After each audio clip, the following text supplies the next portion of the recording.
Hi എല്ലാവർക്കും നിമിഷാസ് കിച്ചണിലേക്ക് സ്വാഗതം. ഇന്ന് നമുക്ക് നല്ല ടേസ്റ്റി ആയിട്ടുള്ള ഉള്ളിത്തൊക്ക് ഉണ്ടാക്കാം കേട്ടോ. അപ്പോൾ അതിന് വേണ്ടിയിട്ട് ഞാനിവിടെ ഒരു കടായിലേക്ക് എണ്ണ ഒഴിച്ചു കൊടുക്കണം കേട്ടോ. ഇതിപ്പോൾ നല്ലെണ്ണയാണ് ഞാൻ എടുത്തിരിക്കുന്നത്, 1/4 കപ്പ് അളവിൽ. ചൂടായിട്ടുള്ള എണ്ണയിലേക്ക് നമുക്ക് 1 ടേബിൾ സ്പൂൺ അളവിൽ കടലപ്പരിപ്പ് ഇട്ട് കൊടുക്കാം. ഉഴുന്ന് 1 ടേബിൾ സ്പൂൺ, ഉലുവ 1/2 ടീസ്പൂൺ അളവിൽ, വെളുത്തുള്ളി ഒരു 14 എണ്ണം ഞാൻ എടുത്തിട്ടുണ്ട്. ഇതെല്ലാം കൂടെ നമുക്ക് ആദ്യം ഒന്ന് വഴറ്റിയെടുക്കാം കേട്ടോ. ഇതെല്ലാം ഒന്ന് മൂത്ത് വരണം. അപ്പോൾ ഈ ഒരു ഉള്ളിത്തൊക്കിൻ്റെ പ്രത്യേകത എന്ന് പറയുന്നത് നമുക്ക് 3 മാസം വരെ ഇത് കേടുകൂടാതെ സൂക്ഷിക്കാൻ പറ്റും. ഇപ്പോൾ നമുക്ക് എന്താ പറയുക, പ്രത്യേകിച്ച് ഇപ്പോൾ ഒന്നും ഉണ്ടാക്കാൻ പറ്റാത്ത ഒരു സിറ്റുവേഷനിൽ അല്ലെങ്കിൽ മടിയുള്ള സമയത്തൊക്കെ നമുക്കിത് ഉപയോഗിക്കാൻ പറ്റും. ഇഡലിയുടെ കൂടെ, ദോശയുടെ കൂടെ, ചപ്പാത്തിയുടെ കൂടെ ഒക്കെ നല്ല കോമ്പിനേഷനാണ്. ചോറിൻ്റെ കൂടെയാണെന്നുണ്ടെങ്കിലും അടിപൊളി തന്നെയാണ് കേട്ടോ. ഇപ്പം ഇത് കണ്ടോ, ഞാൻ 1 മിനിറ്റ് സമയം ഒന്ന് ഇളക്കി കൊടുത്തിട്ടുണ്ട്. ഇത് മതി, ആവശ്യത്തിന് തന്നെ ഒന്ന് വഴന്നുന്നുണ്ട്. ഇനി ഇതിലേക്ക് ഞാൻ ചേർത്ത് കൊടുക്കുന്നത് സവോളയാണ് കേട്ടോ. ഇതിപ്പോൾ 5 സവോളയാണ് ഞാൻ ഇതിന് വേണ്ടിയിട്ട് എടുത്തിരിക്കുന്നത്. ഈ സവോള ഇതിലേക്ക് ഇട്ട് കൊടുക്കാം. ഞാനിതിപ്പോൾ ഇതുപോലെ നീളത്തിലുള്ള കഷ്ണങ്ങളാക്കിയിട്ടാണ് മുറിച്ചെടുത്തിരിക്കുന്നത്.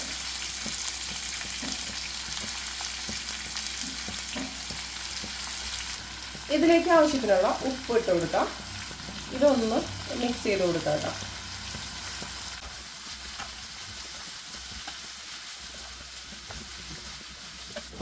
ഈ ഒരു സവോള ഉണ്ടല്ലോ, ഇതൊന്ന് സോഫ്റ്റ് ആയിട്ട് വരട്ടെ. ഇപ്പൊ കണ്ടോ, സവോള ഇതുപോലെ ഒന്ന് നല്ല സോഫ്റ്റ് ആയിട്ട് മാറിയിട്ടുണ്ട് കേട്ടോ. പിന്നെ ഞാൻ ഇതിലേക്ക് ചേർക്കുന്നത് ഇത് കാശ്മീരി മുളകാണ് കേട്ടോ. കാശ്മീരി ഉണക്കമുളകാണ്.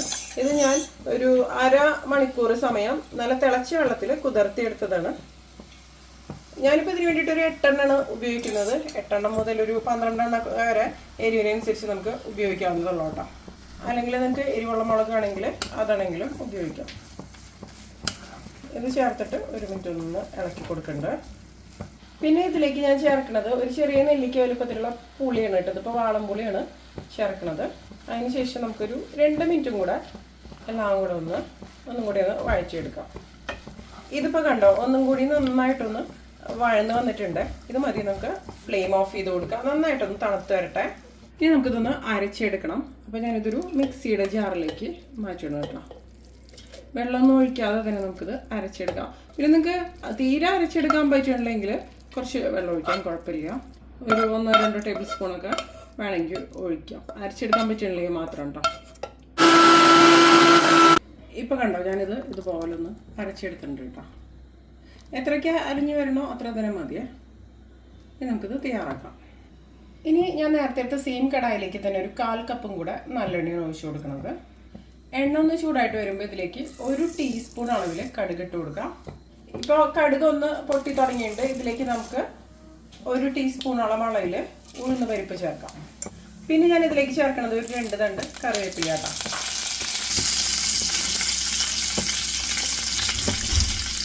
ഒന്ന് ഇളക്കി കൊടുക്കാം.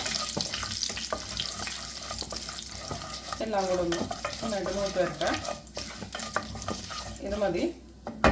ഇനി ഇതിലേക്ക് നമ്മൾ അരച്ചെടുത്ത ആ ഒരു പേസ്റ്റ് ഉണ്ടല്ലോ, ചേർത്ത് കൊടുക്കാം. അതിനായിട്ട്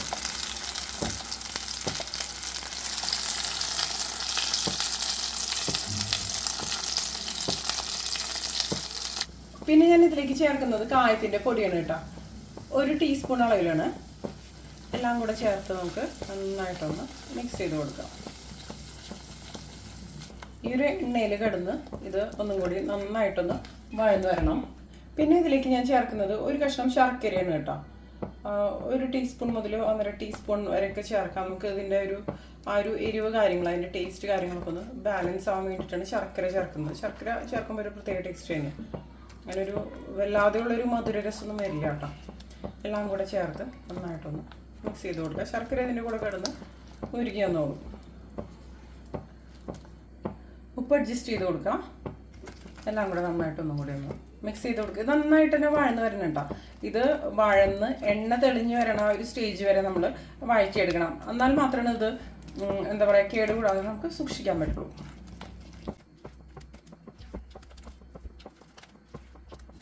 ഇപ്പൊ കണ്ടോ ഇതൊന്ന് നല്ല പോലെ എണ്ണ തെളിഞ്ഞ് വന്നിട്ടുണ്ട് ട്ടോ. ഇതിന്റെ കളർ ആണെങ്കിലും നല്ലൊരു ഡാർക്ക് കളറിലേക്ക് മാറിയിട്ടുണ്ട്. ഇതുവരെ തന്നെ നമ്മളിത് വഴറ്റിയെടുക്കണം. അപ്പോഴേക്കും നല്ല ടേസ്റ്റി ആയിട്ടും മാറും കേട്ടോ. അപ്പോൾ കൂടുതൽ നാൾ സൂക്ഷിക്കാനാണ് നിങ്ങൾ ഉണ്ടാക്കണമെന്നുണ്ടെങ്കിൽ എണ്ണയും അതിനനുസരിച്ച് തന്നെ ചേർത്ത് കൊടുക്കാം കേട്ടോ. അപ്പോൾ തന്നെ ആയിരിക്കും നന്നായിട്ട് ഇരിക്കുള്ളൂ. അതുപോലെ നന്നായിട്ട് ഇതുപോലെ വഴറ്റിയെടുക്കും വേണം. ഇനിയിപ്പോൾ ഞാൻ ഫ്ലെയിം ഓഫ് ചെയ്ത് കൊടുക്കുകയാണ്. ഇത് മതി. ഇത് നന്നായിട്ട് തണുത്തതിന് ശേഷം നമുക്കൊരു ഗ്ലാസ് ജാറിലാക്കിയിട്ട് സൂക്ഷിക്കാം. ഇത് 1 മാസം വരെ നമുക്ക് റൂം ടെമ്പറേച്ചറിൽ സൂക്ഷിക്കാൻ പറ്റും. അതുപോലെ 3 മാസം വരെ ഫ്രിഡ്ജിൽ സൂക്ഷിക്കാനും പറ്റും കേട്ടോ. അപ്പോൾ തയ്യാറാക്കി നോക്കുക. ദോശ, ഇഡലി, ചോറ്, ചപ്പാത്തി എന്തിൻ്റെ കൂടിയും പോകുന്ന ഒരു സംഭവം തന്നെയാണ്. മധുരവും എരിവും പുളിയും എല്ലാം കൂടെ ചേർന്ന ഒരു ടേസ്റ്റ് തന്നെയാണ്. അടിപൊളി തന്നെയാണ് കേട്ടോ. അപ്പോൾ ഈ ഒരു ഉള്ളിത്തൊക്കെ നിങ്ങൾ ഇതുവരെ തയ്യാറാക്കി നോക്കിയിട്ടില്ലെങ്കിൽ എന്തായാലും ഉണ്ടാക്കി നോക്കുക, ഇഷ്ടപ്പെടും. ആ ഒരു നല്ലെണ്ണയുടെ ഫ്ലേവറൊക്കെ ഇതിൻ്റെ ഒരു ഹൈലൈറ്റ് തന്നെയാണ്. ഇപ്പോൾ നല്ലെണ്ണയുടെ ടേസ്റ്റ് നിങ്ങൾക്ക് ഇഷ്ടമാണെങ്കിൽ നല്ലെണ്ണ ചേർത്തിട്ട് തന്നെ ഉണ്ടാക്കുക കേട്ടോ. അപ്പോഴായിരിക്കും ആ ഒരു പെർഫെക്റ്റ് ടേസ്റ്റ് വരിക. ഇഷ്ടമല്ലെങ്കിൽ പിന്നെ നിങ്ങൾക്ക് വേറെ ഏതെങ്കിലും എണ്ണ ഉപയോഗിക്കാം, കുഴപ്പമില്ല. പിന്നെ നല്ലെണ്ണ കുറച്ചും കൂടി നാൾ നമുക്ക് കേടുകൂടാതെ സൂക്ഷിക്കാനൊക്കെ ഒന്നും കൂടി നല്ലതാണ്.